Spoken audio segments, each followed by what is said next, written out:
So let us see the first type of stoker. It is an underfeed stoker. So what is the speciality of an underfeed stoker is both primary air and the raw coal will be fed in the same direction. So as you can see in the figure, primary air and raw coal is being given from the bottommost part, and your coal will enter through the grate surface. Okay, and now what happens is this air what is supplied will be at a high pressure, so it is a pressurized air that is being sent through the coal. So what this air does is it will remove all the volatile material of the coal. Now this volatile material and the oxygen from the air will move upwards, and it moves to another region which is called as a red hot coke region, as you can see in the diagram. So in this area further there is a reaction taking place. That is, in this area now what is remaining? Volatile material and oxygen. So the oxygen will react with carbon and it will form carbon dioxide, and therefore in this region large amount of heat is produced. So almost all the primary air that is being supplied will be consumed in this area, or the oxygen is almost consumed in this area. Now only remaining is your volatile material. The volatile material moves further upwards and it forms combustible gas mixture, as you can see in the diagram that small dots are there, no? Let's assume that this is a combustible gas mixture being formed. But now as we know all the primary air is consumed, we are providing this region with secondary air. Means to the combustible gas mixture we will give secondary air, and it will set up a turbulence. Just to show the turbulence I have marked it. Okay, it's not an important part or anything. It sets up a turbulence and burns all the combustible gas mixture, and because of this flames are being formed. This heat that is produced from the flame is used for your boiler, and whatever ash is produced from this reaction, that will be collected in separate ash pits. So you need not write the entire explanation how it works. Whatever is given in the notes, that is enough, but for your understanding this is very important. So now we will see overfeed stoker. If you draw these two diagrams for the exam, well and good. Okay, see the first diagram for the complete operation, how it takes place and all that. But whatever is given in your notes, if you write that for exam, that's well and good, but you should know the operation. So over here in overfeed stoker, primary air is fed from bottom and the raw coal is fed from top. Not like underfeed. Underfeed means both will be fed from bottom. So this primary air enters through the grate. Okay, and then it comes in contact with the ash. When the primary air comes in contact with the ash, the heat content of the ash removes the moisture of your primary air, and the air becomes dry air now. This air is fed into your coke region where you have red hot coke, and the oxygen from air reacts with carbon and forms carbon dioxide. So carbon dioxide means lots and lots of heat is formed. Okay, now from the top we will feed coal. As you can see that small dots represent your coal. And when the heat from carbon dioxide comes in contact with coal, it removes all the volatile material of the coal. And this volatile material forms a combustible gas mixture, as you can see in the diagram. Now all the oxygen or primary air that was fed got over, fully consumed when the reaction took place previously. So, we are giving secondary air to this combustible gas mixture, which will again set up a turbulence and the flames are formed. This heat that is produced from the flame is used for your boiler. So, overfeed stoker can be classified into chain grade stoker or traveling grade stoker and spreader stoker. So, first we will see the explanation for a chain grade stoker. Here, just see the construction. Mainly, you have to concentrate in this part. It's having a front sprocket and a rear sprocket, and the chain that is wound around your front and rear sprocket. Now, when this sprockets rotate, the chain movement will take place, just like how it takes place in case of a bicycle. So, here you have a structure called as hopper. Through the hopper, you will feed the coal.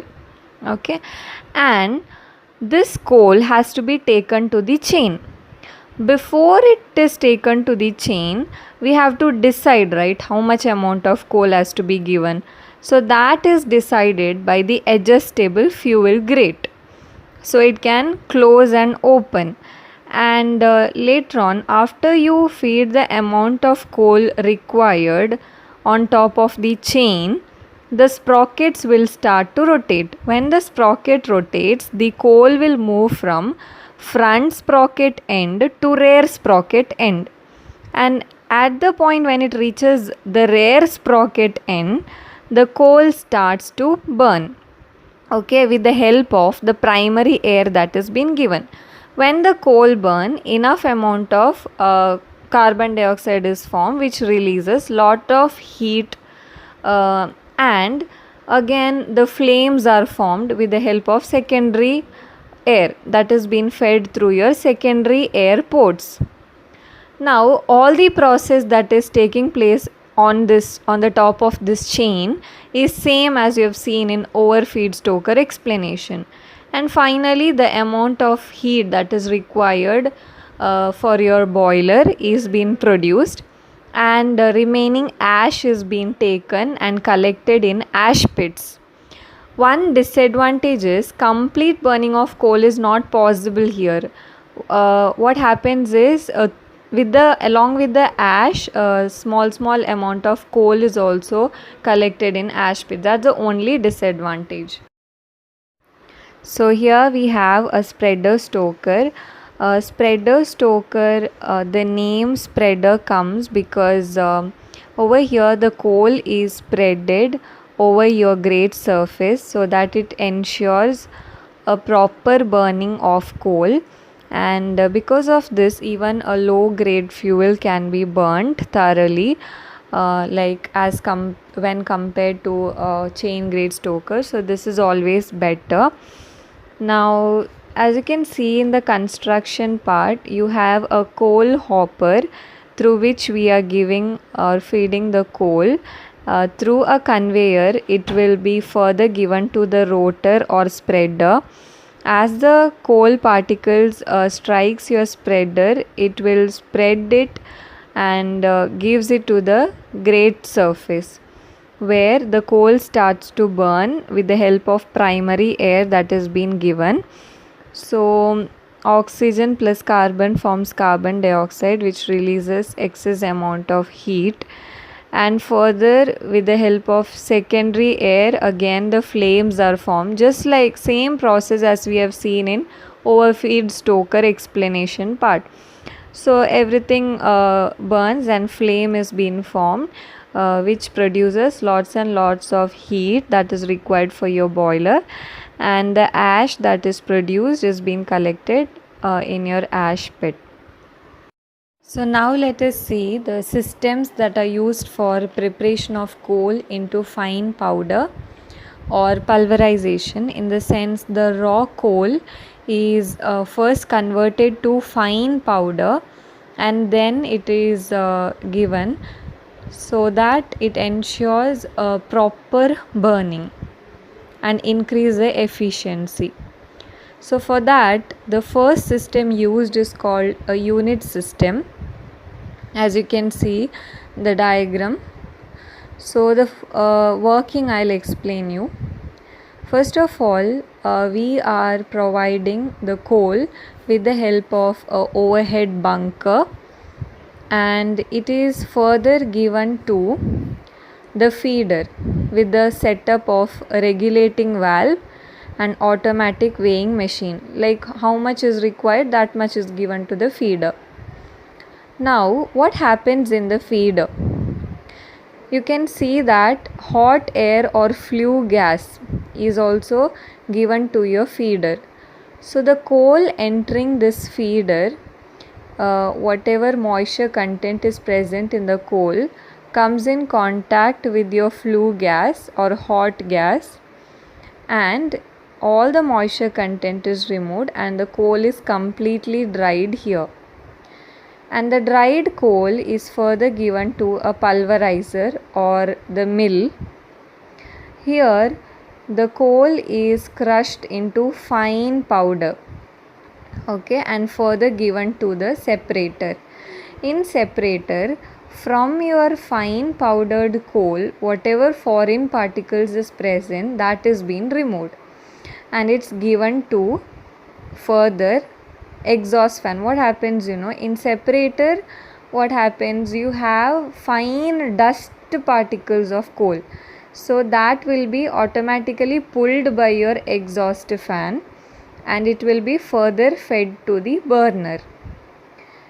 And this dust of coal along with the secondary air is entering your furnace, and because of secondary air it sets up a turbulence and flame is being formed, and the heat from the flame is used for your boiler. So next system is called a central system. So first of all, you have a overhead bunker through which the coal is being fed to the feeder. We will provide flue gases which will remove the moisture content from coal, and the dried coal is given to the pulverizer or the mill.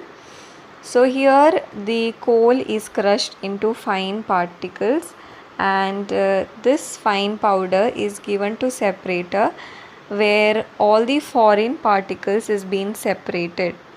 Now this fine powdered coal has to be given to cyclone. But how does it reach the cyclone?